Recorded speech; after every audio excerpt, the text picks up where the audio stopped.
కృష్ణుడే కష్టాల్లో పడతాడు. అంటే మనకి ఎందుకు ఇంత ఇదిగా భాగవతంలో లేనివి కూడా చూపిస్తున్నారండి, రాధాకృష్ణులది అంత లేదు కదా అని రకరకాలుగా అడుగుతున్నారు చాలామంది. ఉంది, ఎలాబరేట్ చేసి అసలు రాధ యొక్క తత్వాన్ని, కృష్ణుడి యొక్క తత్వాన్ని ఎలాబరేట్ చేసి బలరాముడి ద్వారా ప్రశ్నలు వేయించినట్టుగా వేయిస్తూ దానికి సమాధానం కృష్ణుడు చెప్పిస్తూ చక్క చేస్తున్నారు వాళ్ళు. అది మనం అర్థం చేసుకోవాలి. ఇంత లెంగ్దీగా ఇంతకుందని. చెత్త సీరియల్స్ మాత్రం లెంగ్దీగా ఉన్నాయని చూస్తారు, దీన్ని మాత్రం ఓపిక లేదే. ఏరా మీ కుర్రాళ్ళకి ఓపిక చావదు కదా, తలకొక్కుంటావిట్రా. అయితే నేను ఎందుకు చెప్తున్నా అంటే, ఈ రాధాకృష్ణ సీరియల్ ప్రొద్దున నేను రోజు ఎడిక్ట్ అయిపోయా ఒక రకంగా. 7 గంటల నుంచి చూస్తాను, ఇప్పుడు 8 నుంచి మార్చాడు. అంటే దాన్ని కరెక్ట్గా మనం దాని లోతుకి తీసుకెళ్తే కృష్ణుడు ఎలా నడిపించాడనే దానికి చూస్తే మనకి జీవితంలో అనేక రకాలైనటువంటి ఎదురవుతూ ఉంటాయి. ఆ ఎదురయ్యే ప్రతి సన్నివేశాన్ని కష్టంగా కాకుండా, సమస్యగా కాకుండా, సాధనలోని భాగంగా, మన జీవితం కూడా ఒక సాధన కదమ్మా. సన్నివేశాల ద్వారానేగా మనం సాధకులం అయ్యేది, లేకపోతే ఎలా తెలుస్తుంది? పాత్ర పోషణ, మన జీవితంలో మనం ఎందుకు దిగి వచ్చాం అనే ఒక పాత్ర పోషణ.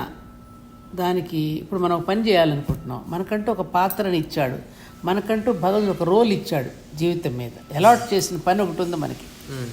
అందుకని ఆ పాత్ర పోషణకు అవసరమైనటువంటి అంశాలుగా మనం స్వీకరించడం అనేది శ్రీకృష్ణుని బోధను విన్నటువంటి అర్జునుడు కూడా దాన్ని ఎలా మలుచుకోవాలో నేర్చుకోగలిగాడు. అది నేర్పిస్తున్నాడు శ్రీకృష్ణుడు దీంట్లో మనకి. అంటే ఏమిటి? అర్జునుడు కృష్ణుడి మధ్య జరిగింది ఏమిటి? పెద్దల నుండి నిరంతరం మనం శిక్షణ పొందుతూ, ఆ శిక్షణ పొందడం ద్వారా పెద్దవాళ్ళకి ఏం కలిగిస్తాం? మనం ముచ్చట కలిగేలా జీవిస్తాం. ఆ ముచ్చట కలిగేలాగా జీవించడం ఎలాగో అన్న అంశాన్ని తన జీవన విధానం ద్వారా మానవ జాతికి ఉపదేశించిన ఒక ధర్మరాజు కనిపిస్తాడు మనకి, ఒక ధర్మాత్ముడు కనిపిస్తాడు దాంట్లో, కృష్ణుడిలో. అంటే వాళ్ళ నుండి తెలిసిన దాన్ని మళ్ళీ తెలుసుకుంటుంటాడు. ఇప్పుడు నాకు ఎందుకు వేస్తున్నావు నువ్వు ప్రశ్నలు? తెలుసుకోవాలని జిజ్ఞాసతోనే కదా వేస్తున్నావు. అలాగే తెలిసిన దానినే మళ్ళీ మళ్ళీ తెలుసుకుంటూ ఉంటాడనమాట. విన్న వాటినే మళ్ళీ మళ్ళీ వింటూ ఉంటాడు. ఎందుకని మరి భగవద్గీత ఇన్నిసార్లు పారాయణ చేస్తున్నారు, పారాయణ అని? అంటే విన్న వాటినే మళ్ళీ వినడమే కదా పారాయణం అంటే. నిరంతరము పారాయణ చేయటం అంటే, ఉపాసన చేయటం అంటే అదే కదా. అంటే వాళ్ళ జీవితాలని శ్రద్ధగా తను గమనిస్తూ, తన జీవన విధానానికి, ఎవరి జీవితాలని? ఇప్పుడు రాధాకృష్ణ సీరియల్, మహాభారతం చూస్తున్నాను. ఆ తెర మీద వాళ్ళ జీవితాలను మనం గమనిస్తూ మన జీవన విధానానికి నిత్యము కూడా మనం మెరుగులు దిద్దుకుంటూ ఉండడం కోసం అలాగే చేశారుగా. మహాభారతంలో ఉన్న పాత్రలన్నీ కూడా ఏది? పాండవులు ముఖ్యంగా. అది కౌరవులు చేయలేకపోయారు, వాళ్ళ జీవితాలను వాళ్ళు మెరుగుదిద్దుకోలేకపోయారు. అదే పాండవులు మెరుగుదిద్దుకున్నారు. అంటే ఏమిటి? దీని అర్థం ఏంటి మనకి?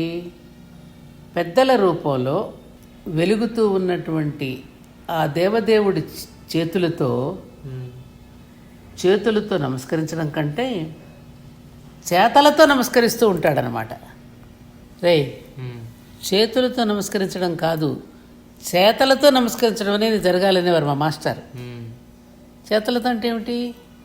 మనం చేసే పనులతో. చేతులతో నమస్కరించడం ఏమైనా తేలికే, చేతలతో నమస్కరించడం కష్టం. కాబట్టి చేతులతో నమస్కునే నమస్కారం కన్నా ఆయన ఏ నమస్కారం అందుకుంటాడు?